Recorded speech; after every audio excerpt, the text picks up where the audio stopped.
adakah perlu mengambil wudhu untuk memegang Quran digital? Tulisan Al-Quran nampak jelas nih. Jelas, ini tulisannya dipegang. Sedangkan tulisan yang ada di dalam sama seperti tulisan yang dimasukkan ke dalam kaca. Kita melihatnya dari balik kaca. Apakah orang yang memegang Quran dari balik kaca dia mesti berwudhu? Maka memegang Quran dalam bentuk tulisan yang zahir, la yamassuhu illal mutahharun, tidaklah menyentuhnya kecuali orang yang mutahharun, orang yang bersuci, berwudhu, maka afdal berwudhu. Adapun orang yang membaca Quran maka tidak disyariatkan berwudhu karena tidak zahir, tidak nampak, dia bisa hilang. Dia bisa hilang. Oleh karena tetapi membaca Qurannya, bezakan antara memegang mushaf Al-Quran, mushaf namanya, sedangkan ini tidak mushaf. Bezakan antara memegang mushaf dengan membaca Quran. Adapun memegang mushaf maka berwudu. Adapun membaca Quran maka tidak berwudu pun boleh. Tapi afdal berwudu supaya turun rahmat Allah Subhanahu wa taala. Ustaz Somad yang saya muliakan, ini pertanyaannya bagi saya sangat besar maknanya.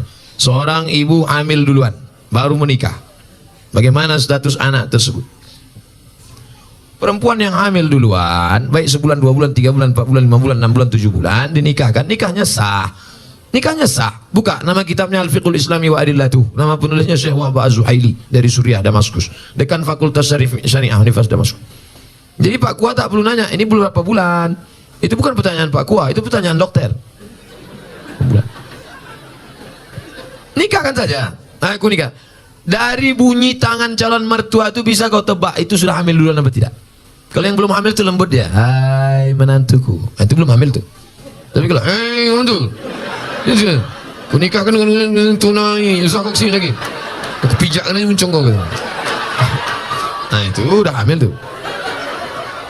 Nah kalau sudah hamil dia nikahnya sah. Nanti anak lahir tak usah diulang lagi. Sah. Yang jadi masalah anak nanti lahir tidak boleh pakai bin bapaknya. Pakai binnya siapa? Bin maknya. Bin Fatimah, bin Aisyah, bin Khadijah. Enggak. Kebetulan nama maknya Tilan. Bin Tilan lah.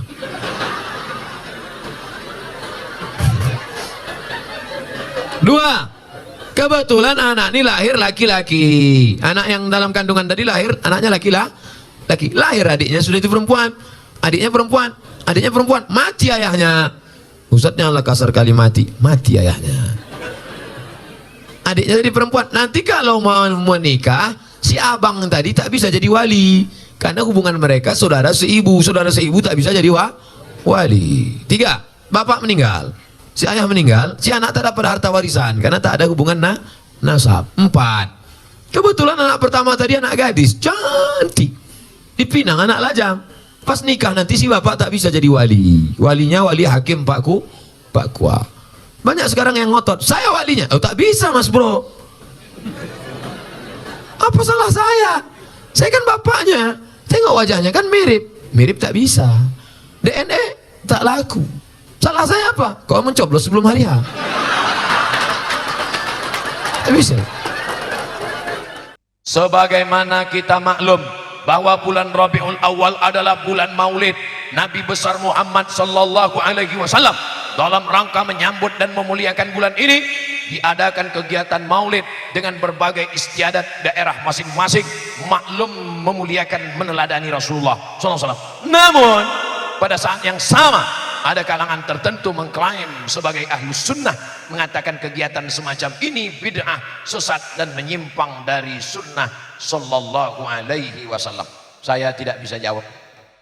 Yang bisa menjawab ini adalah Al-Hafiz Ibnu Hajar Al-Asqalani. Hafalan hadisnya 300.000 hadis. Al-Hafiz yang membid'ahkan maulid, hafalan hadisnya 3. Itu pun kalau laptopnya hidup. Baca sanad hilang matan, baca matan hilang sanad, mati laptop hilang hadis. Dengar jawabannya baik-baik dari Al-Hafiz Ibnu Hajar Al-Asqalani, syarah Sahih Bukhari, dia yang nulis. Nama kitabnya Fathul Bari, syarah Sahih Al-Bukhari. Beliau pula yang menulis kitab-kitab fikih, kitab-kitab Talkhis Al-Habir, ditulis oleh Imam Khatimatul Hufaz, penutup para hafiz. Ketika tanggal 10 Muharram apakah bapak dan ibu di Tabalong kemarin puasa? Saya ulang sekali lagi, memang kalau udah terlalu lama dengar ceramah ini kurang konsentrasi karena kurang cairan, dehidrasi. Saya ulang sekali lagi, apakah ketika 10 Muharram bapak dan ibu di Tabalong kemarin puasa? Yang jawab puasa yang puasa aja. Kenapa berpuasa? Karena pada tanggal 10 Muharram Allah menyelamatkan Nabi Musa dan menenggelamkan Fir'aun. Betul? Allah menyelamatkan Nabi Musa itu tanggal 10 kemarin atau 3000 tahun yang lalu? 3000 tahun yang lalu, brother. Tapi kenapa diulang setiap tahun? 10 Muharram puasa, 10 Muharram puasa, 10 Muharram puasa.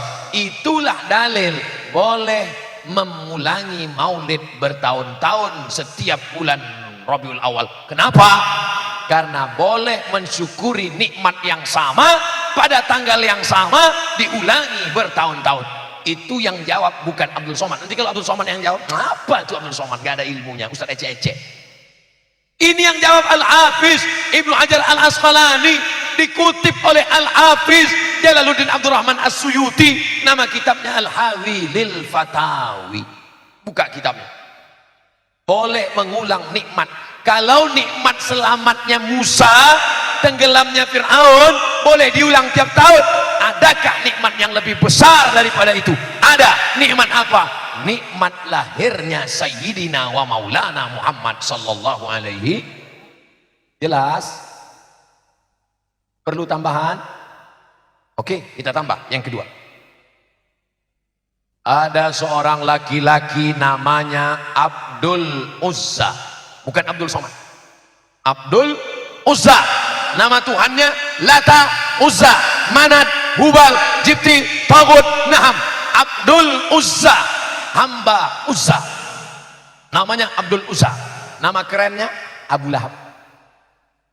Makanya kalau kenalan sama orang tanya dua, what is your name? Abdul Somad. Nama keren Anton. Namanya Abdul Uzza, nama kerennya dalam Quran Abu Lahab.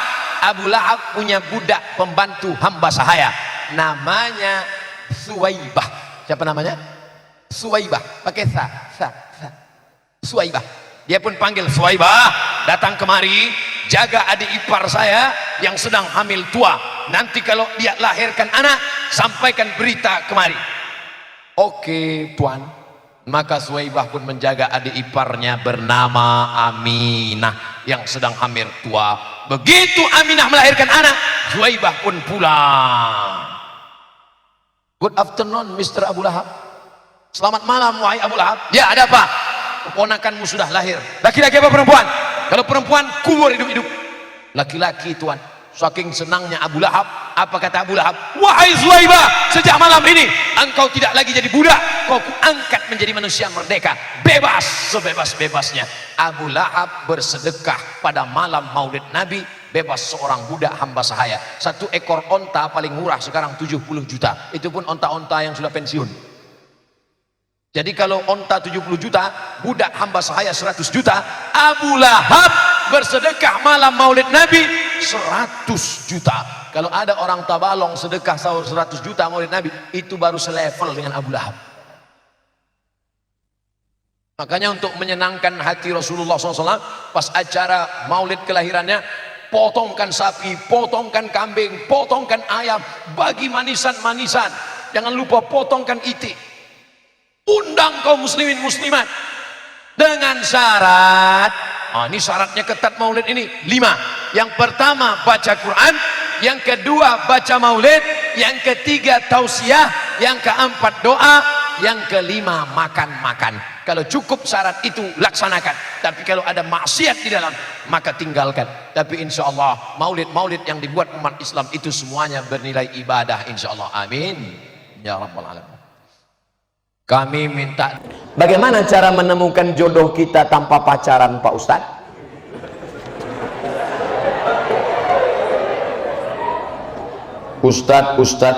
Ustadz Habib Kiai datang. Mereka punya banyak stok. Assalamualaikum Pak Ustadz. Ya, Ustadz punya pesantren kan? Punya. Ustadz dekan Fakultas Syariah ada mahasiswi kan? Iya. Tolong carikan saya yang ada empat-empatnya Pak Ustadz. Kaya, cantik, bangsawan, dan berakhlakul karimah. Insya Allah mereka carikan. Ini ada orangnya rajin, tapi PC. Ini ada orangnya mancung, tapi nggak solehah. Oh, nggak mau juga. Ini yang ada.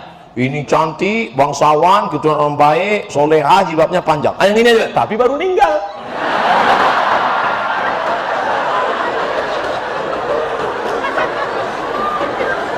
Kalau jodoh takkan kemana.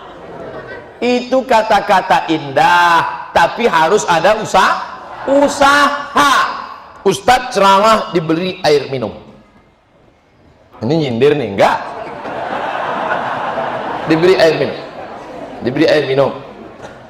Lalu kemudian apakah air minum itu memang sudah ditakdirkan untuk Ustadz? Iya. Coba kalau dia tidak mau berusaha menggerakkan gelas ke mulutnya, dia cuma melihat aja senyum, masuk air itu ke mulutnya? Tidak, harus ada usaha. Anak-anak muda usaha. Nggak perlulah saya ajari anak muda.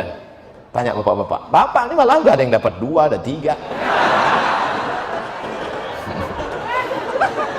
Bagaimana hukum merayakan tahun baru Masehi menurut pandangan Islam? Memakai kalender Masehi. Oh, ini panjang ceritanya. Siap mendengar ceritanya? Ada seorang kaisar dari negeri Romawi. Romawi itu sekarang Rome, Eropa. Kaisar ini namanya Kaisar Julian. Siapa namanya? Kaisar Julian. Kaisar Julian membuat kalender. Itulah dia kalender Januari, Februari, Maret, April. Kebetulan saya lahir bulan Mei. Apa arti Mei? Maybe yes, maybe no. Maka setiap bulan-bulan ini ada maknanya. Kaisar Agustinus, dibuatnya Agustus. Ada patung, kepalanya 2, satu ke sana, satu ke sana. Maka patung itu sudah dibuat tahun bulan pertama, namanya patung Januari. Kenapa Januari dibuat di awal? Karena kepalanya 2, menghadap ke sana 2017, menghadap ke sana 2018, menghadap ke sana 2018, menghadap ke sana 2019. Ini Kaisar Julian punya nama. Lalu kemudian Kaisar Julian meninggal, kalender ini diambil oleh Paus di Vatikan, namanya Paus Gregorius. Siapa namanya? Gregorius. Dirubah nama kalender ini bernama Gregorian Calendar.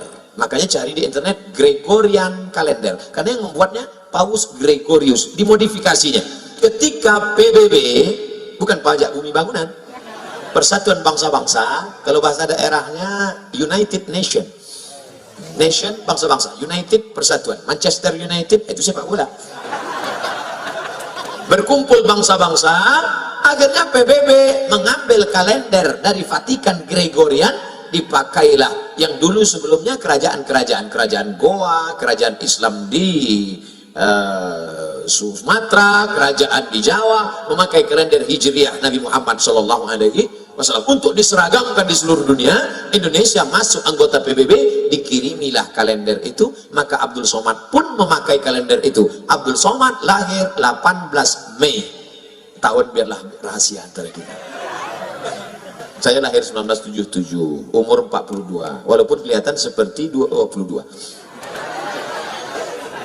Apakah boleh kita pakai alat non-muslim? Boleh. Ini kamera non-muslim punya, ini non-muslim punya. Alat non-muslim dipakai boleh, termasuk memakai kalender boleh. Tapi ketika sudah masuk dalam ritual ibadah, meniup trompet, tiupkanlah trompet, wah, itu sudah masuk dalam ritual. Lalu kemudian menyala-nyalakan lilin, sudah ritual. Maka oleh sebab itu, apalagi membuang waktu percuma, apalagi sampai membawa anak gadis orang yang tidak mahram. Kalau istri saya bawa Pak Ustaz, tak apa-apa, asal istri orang yang kau bawa. Nah, oleh sebab itu maka kita jaga, tidak ada cara lain. Kalau kebetulan malam tahun baru itu nanti ada acara zikir di masjid, Ustaz-ustaz membuat acara tabligh akbar zikir, datang ke masjid, i'tikaf. Tidak ada Pak Ustaz, habis isya tidur. Saya nggak bisa tidur cepat, kan udah aku kasih tahu obatnya tadi. Habis itu tidur. Jam 8. Langsung udah dimakan obat itu 2 menit kemudian. Selamatlah engkau insyaallah. Saya tidak tahu apakah di Gorontalo ada zikir atau tidak. Kalau ada mau buat acara, ada?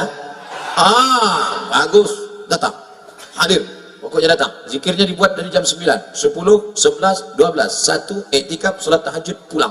Supaya selamat anak-anak kita. Bonceng, buat besar-besar stiker di motor. Say no to bonceng. Katakan tidak bonceng. Di spotboard belakang, say no to bonceng. Di depan, say no to drug. Katakan tidak pada narkoba. Amin. Malam tahun baru yang paling banyak laku, boleh saya ceritakan? Boleh. Sabu-sabu. Yang kedua, kondom. Tadi kan udah janji. Saking banyaknya orang buat dosa. Ustadz Somad, besok Ustadz datang ke kampung kami ya, acara malam tahun baru, saya mau kumpulkan anak muda semua supaya jangan keluar. Kenapa Pak? Saya sudah tanya tukang ayam, 2000 ayam laku, mereka bakar. Membakar ayam tidak salah, tapi ketika meyakini makin banyak asapnya naik ke atas, maka rezeki makin banyak. Sudah merusak akidah kepada Allah. Dan yang paling celaka Pak Ustadz, orang tahun baru bukan cuma ayam dia bakar, ayam orang pun dia bakar juga. Nauzubillah. Makanya nanti tidak ada alasan kalau ditanya Allah kepada Bapak Bupati, kepada Bapak Wali Kota, "Oh Ibu Bupati, kenapa wargamu malam tahun baru tetap buat dosa?"